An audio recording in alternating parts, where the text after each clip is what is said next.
Con gusto, maestro. Jefa de Gobierno, gobernadores, secretaria, secretario, canciller, estimado Fernando Landeros. Voy a ser breve, me centraré en los aspectos básicos del informe técnico. Este es el que presentamos todas las tardes y de hecho el que presentaré es el corte más reciente, que es el de ayer por la tarde.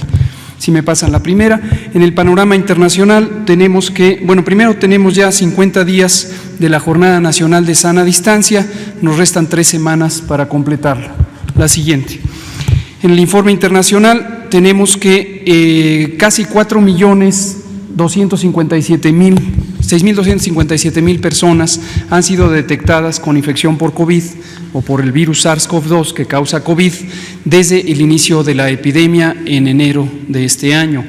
Y de ellas tenemos que 29% han tenido en los últimos 14 días, lo que representa la parte activa de la epidemia. La tasa de letalidad global o la proporción de letalidad global se ha mantenido relativamente estable, oscilando entre 6.8 y 7.1, actualmente 7% de los casos detectados. La distribución en el mundo es claramente predominante en América, con más de 50% de los casos, y empieza a emerger la región del Mediterráneo Oriental, en donde tenemos ya más de 8.3% de los casos registrados. Lo que se espera es que, desafortunadamente, en esta región y posteriormente en otras que aparecen con menor frecuencia, empezará a proliferar la transmisión, al tiempo que en Europa, y esta es la parte positiva, empieza a disminuir ya claramente la epidemia. La siguiente.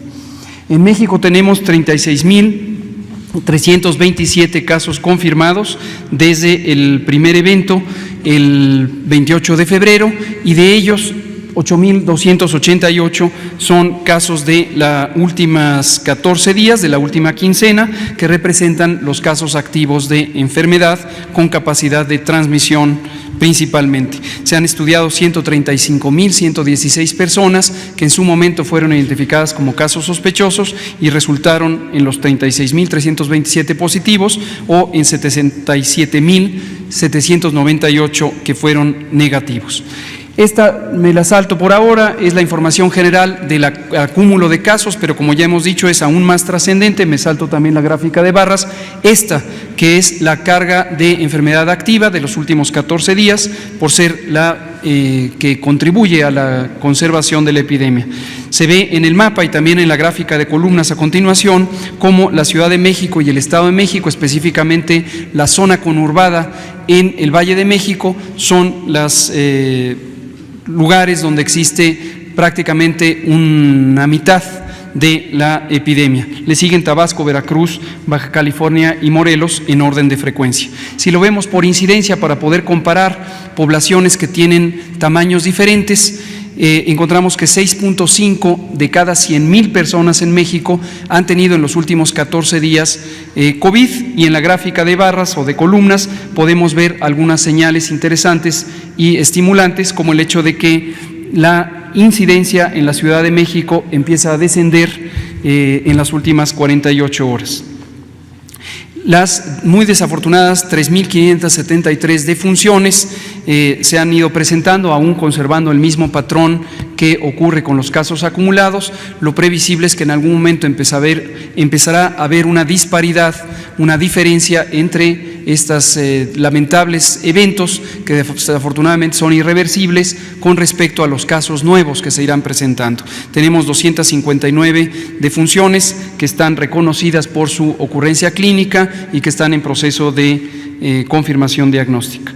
En la siguiente vemos su distribución por entidad federativa y claramente sigue el mismo patrón, como he comentado, de los casos acumulados: Ciudad de México, Baja California, Estado de México, Tabasco, Sinaloa y Quintana Roo en los primeros lugares.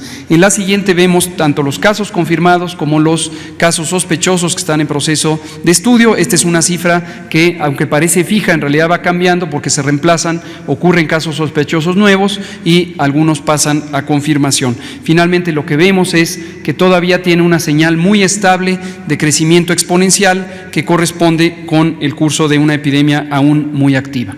En la penúltima, en esta diapositiva lo que vemos es la curva acumulada de casos. Esta siempre sube naturalmente porque es la suma de los casos que van ocurriendo cada día, y lo que tenemos es un dato también en cierta manera estimulante, que es ayer tuvimos 3.7% de aumento con respecto a 24 horas antes. Este es el incremento más pequeño que hemos tenido desde que empezó la fase de progresión rápida el 13 de marzo. Y esto se ve por los casos nuevos que van ocurriendo y se representan en las pequeñas barritas o columnas de color anaranjado que están en la parte inferior. La ocupación hospitalaria, finalmente, tenemos que de los hospitales que han sido designados para la atención de infección respiratoria aguda grave, independientemente de que ésta sea primariamente identificada como COVID o personas que llegan con otras enfermedades, pero que también requieren hospitalización o eventualmente apoyo mecánico ventilatorio, tenemos 34% de la ocupación a nivel nacional. Y lo podemos ver en las dos gráficas de columnas, en esta donde se representa la hospitalización general, es decir, son camas generales, no se necesita un tratamiento especializado más allá de los cuidados generales apropiados y en muchos casos suplementación de oxígeno, pero sin intubación. En el extremo derecho de la gráfica apreciamos que 34% de las camas destinadas para infección respiratoria aguda grave a nivel nacional están ocupadas. Si nos vamos al lado izquierdo de la gráfica, podemos ver el orden de ocupación por entidad federativa, empezando por la Ciudad de México, que tiene 73% de ocupación en las camas generales, seguido de Baja California, Estado de México, Sinaloa y Campeche. Y en la última, lo que vemos es la misma idea, pero para camas que tienen asignado un ventilador, un monitor y personal especializado para el tratamiento de personas críticamente enfermas de un padecimiento respiratorio grave, como es COVID en su forma más grave. A nivel nacional, del lado derecho de la curva, 27% de ocupación. En el lado izquierdo de la curva, de la gráfica, vemos que 64% de ocupación existe en la Ciudad de México, seguida por Sinaloa, Estado de México, Baja California, Quintana Roo, con los porcentajes que ahí se indican.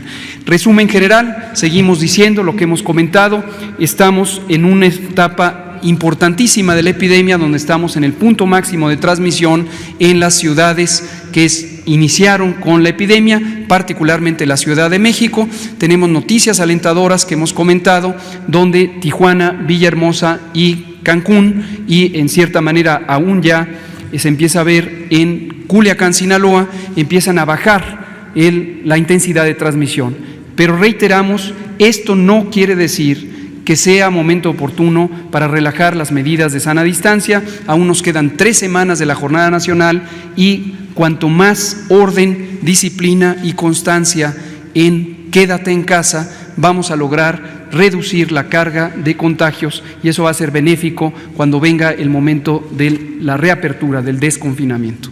Muchas gracias.